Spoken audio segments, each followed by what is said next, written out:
মনোবীক্ষণ polyclinic, চিকিৎসার জগতে এক দশক। এখন এখানে সব বিষয়ে ডাক্তারবাবু একসাথে তলায়। ফোন করুন 7477999515 এই নম্বরে। রঘুনাথগঞ্জের মির্জাপুরে জাতীয় সড়কে দুটি বাইকের মুখোমুখি সংঘর্ষে মৃত্যু হলো 3 জনের। বৃহস্পতিবার দুপুরে দুর্ঘটনাটি ঘটে। গুরুতর আহত দুজনকে মুর্শিদাবাদ মেডিকেল কলেজ হাসপাতালে স্থানান্তরিত করা হয়। আপনার আনন্দে আমাদের উদযাপন। বিয়ে হোক বা পার্টি, বহরমপুরে এবার luxury banquet hall at golden retreat. জেলায় একমাত্র পিলারলেস ব্যাংকোয়েট, আছে স্পা, সালন, ক্লাব মেম্বারশিপের সুযোগও। বহরমপুর শিল্প তালুকে গোল্ডেন রিট্রিট। রঘুনাথগঞ্জে ভয়াবহ দুর্ঘটনায় মৃত্যু হলো 3 জনের, গুরুতর আহত আরও 2 জন। বৃহস্পতিবার দুপুরে রঘুনাথগঞ্জের মির্জাপুরে জাতীয় সড়কে দুর্ঘটনাটি ঘটে। জানা গেছে, এদিন একটি বাইক রঘুনাথগঞ্জের দিক থেকে সাগরদিঘির দিকে যাচ্ছিল। উল্টো দিক থেকে আসছিল আরও একটি বাইক।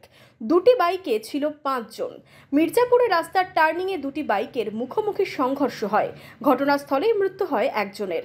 গুরুতর আহত অবস্থায় 4 জনকে জঙ্গিপুর মহকুমা হাসপাতালে নিয়ে যাওয়া হলে 2 জনের মৃত্যু হয়। দীপচাঁদ মণ্ডল ও পূজা মণ্ডলকে অবস্থার অবনতি হওয়ায় তাদের মুর্শিদাবাদ মেডিকেল কলেজ হাসপাতালে স্থানান্তরিত করা হয়।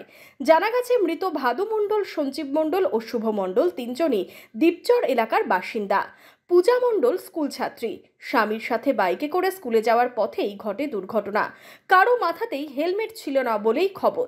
ঘটনাস্থলে পুলিশ পৌঁছে দেহ উদ্ধার করে ময়না তদন্তের জন্য পাঠায়। মোটরবাইক দুজনে মুখোমুখি ধাক্কা লেগেছে। আমি ছিলাম না, দাম করা হয়েছিল। মোটরসাইকেল